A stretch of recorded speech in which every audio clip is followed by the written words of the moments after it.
Hi friends, welcome to my channel. ఈరోజు మన ఛానల్లో చామదుంపల ఫ్రై ఎలా తయారు చేసుకోవాలో చూపించబోతున్నానండి. ముందుగా చామదుంపల్ని ఒక అరగంట సేపు నీళ్ళలో నానబెట్టేసి ఆ పై మట్టి మొత్తం పోయేలాగా కడుక్కొని కుక్కర్లో చామదుంపలు వేసేసి సరిపడా నీళ్లు పోసేసి కుక్కర్లో పెట్టేసి 3 విజిల్స్ వచ్చే వరకు ఉంచి ఆ తర్వాతకి ఒకసారి స్పూన్తో టెస్ట్ చేసుకోండి ఉడికినాయా లేదా. ఆ తర్వాతకి బుట్టకి వడబోసుకోవాలండి. ఇప్పుడు నేను వీడియోలో చూపించిన విధంగా బుట్టకు వడబోసుకున్న తర్వాతకి అవి కొంచెం సేపు చల్లారనివ్వాలండి.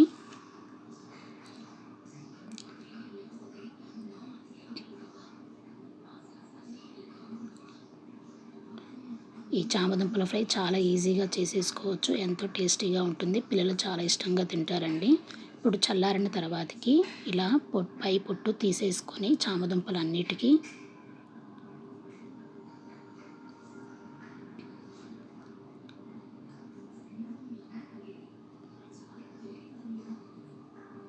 కట్ చేసుకోవాలండి సన్న పీసెస్గా.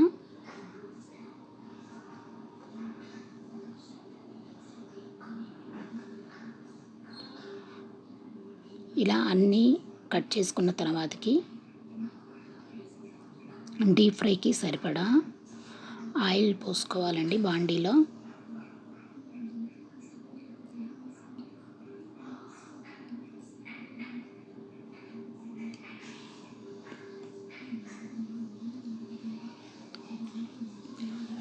ఈ ముక్కలు వేగటానికి కొంచెం టైం పడుతుందండి, మీడియంలో పెట్టుకొని వేయించుకోవాలి. ఇవి వేయగానే వెంటనే కదపకూడదండి, చిదురైపోతాయి, అంటే పొడి పొడిగా అయిపోతాయి, పీసెస్ లాగా రావు.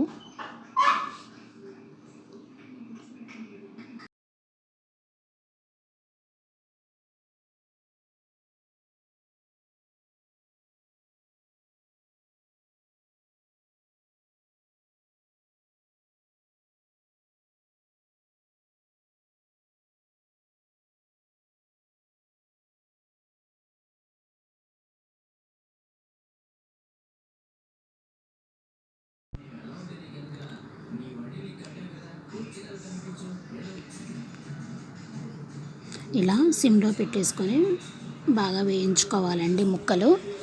చూశారు కదా వీడియోలో చూపించిన విధంగా కొంచెం రెడ్ అండ్ గోల్డ్ షేడ్లో వచ్చే విధంగా వేయించుకోవాలి, అప్పుడు మనకి వేగినట్టు.